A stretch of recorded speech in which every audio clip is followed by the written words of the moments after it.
December 19, 1944. A frozen ridge north of Noville, Belgium. Inside an M10 Wolverine tank destroyer, Private First Class Ray Thompson pressed his face against the periscope, his breath fogging the glass with each shallow exhale. The cold bit through the metal hull like a living thing, seeping into his bones, making his fingers stiff on the controls. Beyond the skeletal trees and snow-heavy sky, a German armored column snaked toward him. 12 vehicles. A Tiger I-heavy tank leading the procession, followed by Panzer IVs, half-tracks crammed with infantry, fuel trucks, ammunition carriers. A perfect armored spearhead moving with terrifying precision toward a vital crossroads. His orders were crystal clear. Observe and report. Do not engage. Do not fire. Wait for command authorization. Thompson watched the column draw closer, his tactical mind already calculating angles, distances, vulnerabilities. One wrong shell could mean a dozen dead Americans from friendly fire incidents that had plagued the chaotic front lines. But as he watched that steel serpent wind through the narrow forest road, a different equation formed in his head. Behind him, 20,000 men of the 101st Airborne Division were encircled in Bastogne. This crossroads was their last major supply route. And this column wasn't just passing through. It was moving to cut that lifeline permanently.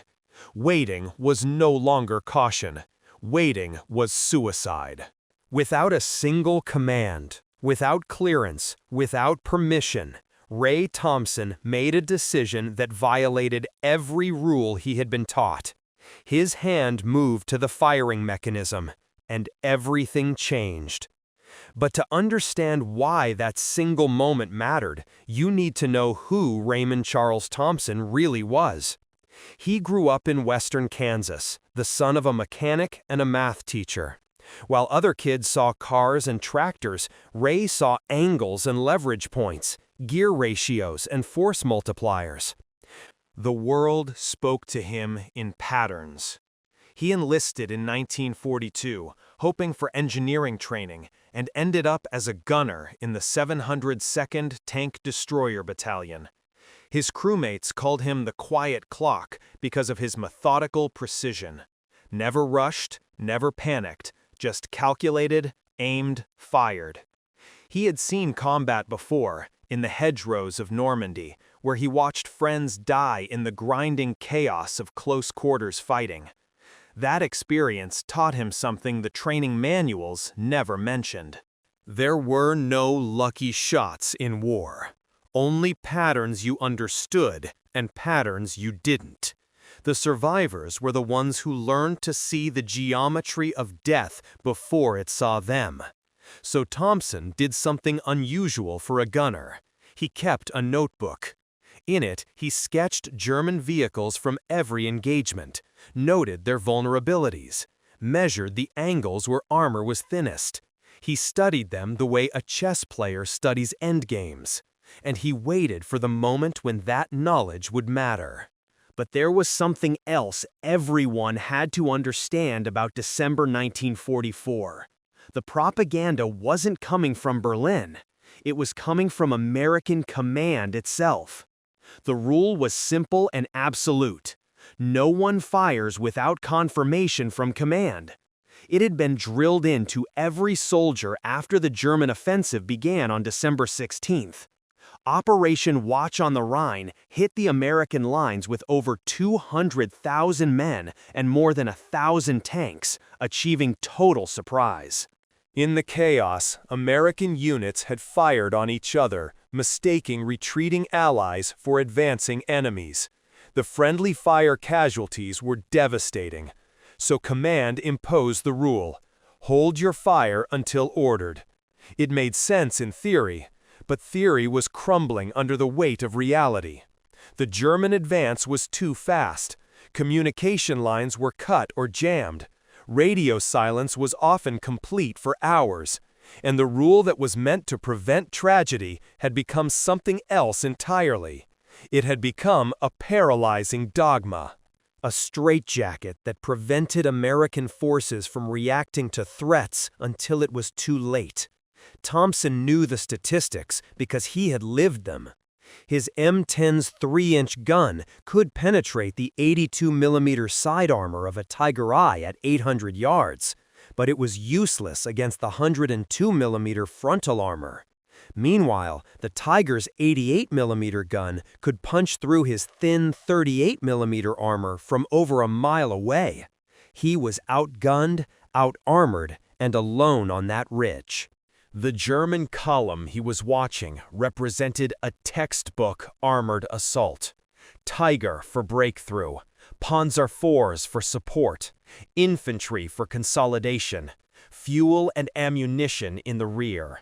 If they reached that crossroads, they would seal the noose around Bastogne.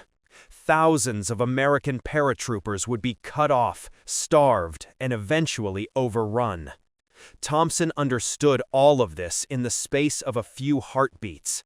He just didn't know yet that he would be the one to decide the outcome. Because sometimes war doesn't reward those who follow instructions.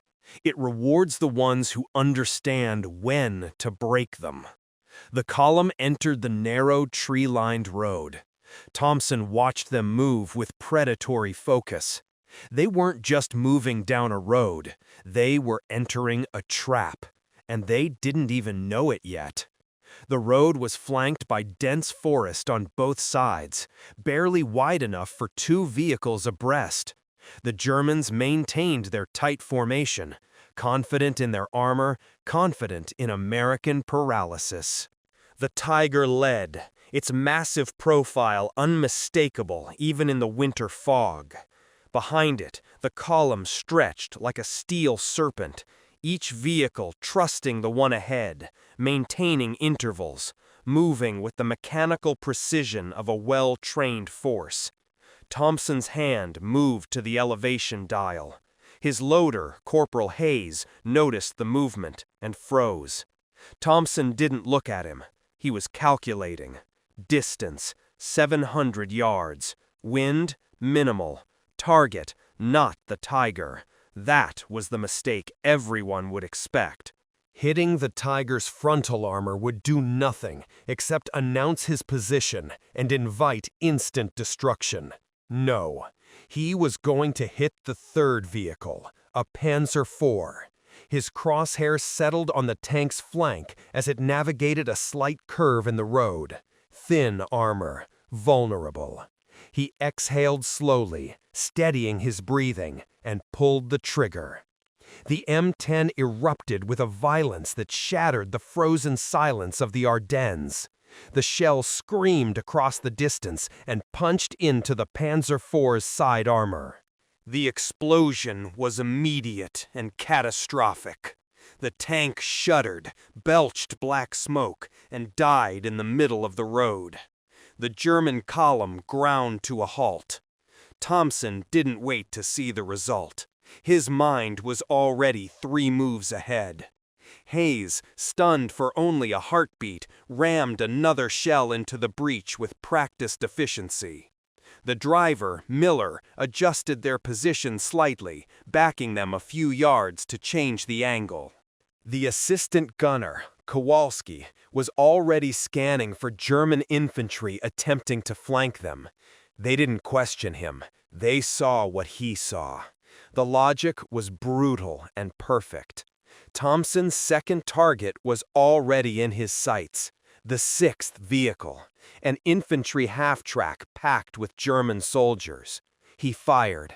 The shell hit true, and the half-track exploded in a shower of metal and flame. Now the column wasn't just halted, it was jammed. Vehicles couldn't move forward past the burning Panzer IV. Couldn't reverse past the destroyed half-track. They were boxed in, and panic was beginning to ripple through the formation. The third shot was the kill stroke. Thompson aimed for the 8th vehicle, a fuel truck. His shell hit the tanker dead center, and the explosion was biblical. A fireball mushroomed into the gray sky, raining burning fuel onto the surrounding vehicles and forest. The psychological impact was instant and total. The Germans believed they were in a massive, coordinated ambush. Inside the column, chaos reigned. Tank commanders, trained to respond to threats from known positions, found themselves taking fire from what seemed like multiple directions. Thompson had repositioned slightly after each shot, using the terrain and forest to mask his true location. To the Germans, it felt like a full battery of tank destroyers had them surrounded. They called it the Ghost Battery in later intelligence reports, a phantom American force that struck with surgical precision from invisible positions. But it wasn't a force. It was one man with a notebook full of sketches and a mind that understood geometry better than orders. The Germans returned fire, but they were shooting at shadows.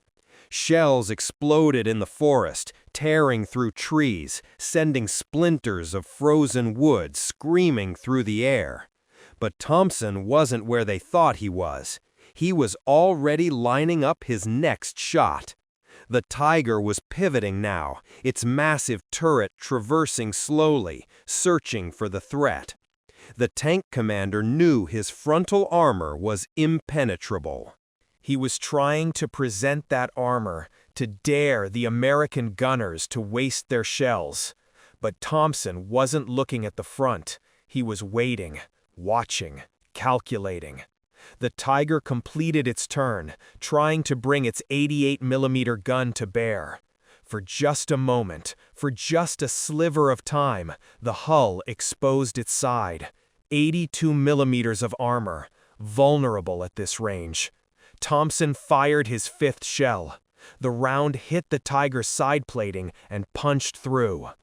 Inside, the shell found the ammunition storage. The internal explosion was so violent it blew the turret completely off the chassis. 47 tons of German engineering became a funeral pyre in less than 3 seconds. With the Tiger gone and half the column in flames, the remaining German forces broke. Infantry abandoned their vehicles and fled into the forest. Drivers threw their trucks into reverse, colliding with vehicles behind them in the desperate scramble to escape. The perfect, disciplined formation disintegrated into a rout. Kowalski lowered his binoculars and turned to Thompson. His voice was quiet, almost conversational. "Are we still going to get court-martialed for this?" Thompson didn't answer. He just reached for another shell and loaded it into the breech. His hands were trembling now, the adrenaline finally catching up with his body. But his eyes were steady, cold, because he knew what was coming next, and it had nothing to do with German armor. For 48 hours, Thompson waited for the arrest that never came. The adrenaline that had carried him through the engagement drained away, replaced by a creeping dread that settled in his stomach like ice water. He filed his after-action report in meticulous detail, complete with sketches showing each target, each angle, each calculated decision. He handed it to Captain Langston and waited. Langston read the report in his tent, his face cycling through disbelief, anger, and something that might have been grudging admiration. When he finally looked up, his voice was carefully neutral. "No one authorized this engagement, Private." "No, sir. Communications were down. I made a tactical assessment and acted." "You violated direct standing orders." "Yes, sir." Langston set the report down and rubbed his face. "I have to send this upstairs. You understand that?" "Yes, sir." The crew didn't celebrate. They barely spoke. They maintained their equipment, ate their rations, and waited for the hammer to fall. But something strange was happening. Scouts from the 101st Airborne arrived at the crossroads expecting to fight their way through a panzer column. Instead, they found smoldering wreckage. 7 vehicles destroyed, 4 more disabled, 0 American casualties. They asked which unit had engaged the Germans. Langston told them it wasn't a unit, it was 1 gunner. The investigation began 3 days later. A colonel from division headquarters arrived with a manila folder and a grim expression. He questioned Thompson for 2 hours, going over every detail of the engagement. Why did you fire? Why that sequence? Why those targets? Thompson answered every question with the same methodical precision he had used on the ridge. He didn't make excuses. He didn't claim heroism. He simply explained the geometry. The Tiger couldn't be penetrated from the front, so he removed the Tiger's ability to maneuver. The column couldn't retreat if the middle was blocked, so he blocked it. The Germans would break faster if they believed they faced overwhelming force, so he created that illusion. The colonel listened, made notes, and left without indicating what would happen next. Then Langston returned with a message that changed everything. He closed the tent flap and spoke quietly. Division commander says this doesn't go in the official briefing. No commendation, no public record. But he wanted me to tell you something. They'll be watching your work. You're being reassigned to training duties, and they want your diagrams sent to Fort Sill. Thompson blinked. The artillery school? They want to study what you did. In that moment, Thompson understood. They hadn't just forgiven him. They were studying him. The actions of one man who broke the rules were about to rewrite them for everyone else. That's when it hit him. They hadn't just forgiven what he did. They were studying it. The actions of one man who broke the rules were about to rewrite them for everyone else. Stories like Ray Thompson's are a powerful reminder that history is made by individuals, often in moments no one planned for. If you believe these hidden stories deserve to be told, hit subscribe so you don't miss the next one. Thompson spent the rest of the war teaching other gunners his controlled collapse theory. That's what they eventually called it. Asymmetrical engagement sequencing. The art of disabling an enemy formation by creating chaos at calculated points. He never used words like hero or bravery. He talked about angles, about patterns, about understanding that sometimes the most disciplined action is knowing when discipline itself becomes the enemy. When the war ended in May 1945, Thompson returned to Kansas. He married a woman he had known since grade school, opened a small engine repair shop in the same town where he had learned to see the world in gears and leverage points. He lived quietly, raised 2 children, and never spoke about the war unless someone asked directly. Decades later, a military historian researching the Battle of the Bulge tracked down the elderly Thompson. The historian had found references to an unnamed gunner at Noville, whose engagement had been studied at multiple war colleges. It took years to connect the name to the action. When asked about that day on the frozen ridge, Thompson was quiet for a long time. Then he said, "I remember how still it was before the first shot, how clear everything seemed. I didn't break the rules. I just stepped past them for a minute, long enough to do what had to be done." The historian pressed for more, asked about the fear, the weight of the decision, the aftermath. Thompson just shook his head. "I was a gunner. I saw a target. I did the math. That's all." But it wasn't all. In the years after Thompson's engagement, the U.S. Army quietly integrated his tactics into armor doctrine. During the Cold War, when military planners gamed out scenarios against Soviet armored columns, they used principles Thompson had demonstrated on that December day. Spiel in the formation. not just the vehicles. Create chaos at calculated points. Make the enemy believe they face a force larger than reality. A colonel who taught at Fort Benning in the 1960s, when asked about the origin of these tactics, said something remarkable. "We had a case study from the Bulge. 1 gunner, 12 vehicles. He didn't break orders. He operated beyond them." Thompson died in 1998 at the age of 76. His obituary in the local paper mentioned his service in World War II, but included no details. A brief ceremony at the VFW Hall. A folded flag presented to his widow. The quiet conclusion of a quiet life. But in a filing cabinet at the U.S. Army Armor School at Fort Benning, there is still a manila folder marked with a case number from December 1944. Inside are sketches drawn by a Kansas farm boy who understood that courage isn't always about following orders. Sometimes it's about understanding the deeper duty behind them. 1 gunner, 1 decision, 1 pattern that changed the rules. The boy from Kansas who saw the world in angles used geometry to halt an army. He never sought glory, only a solution. And in that frozen moment on a Belgian ridge, when doctrine collided with necessity, Ray Thompson proved that the most dangerous weapon in any war isn't the biggest gun or the thickest armor.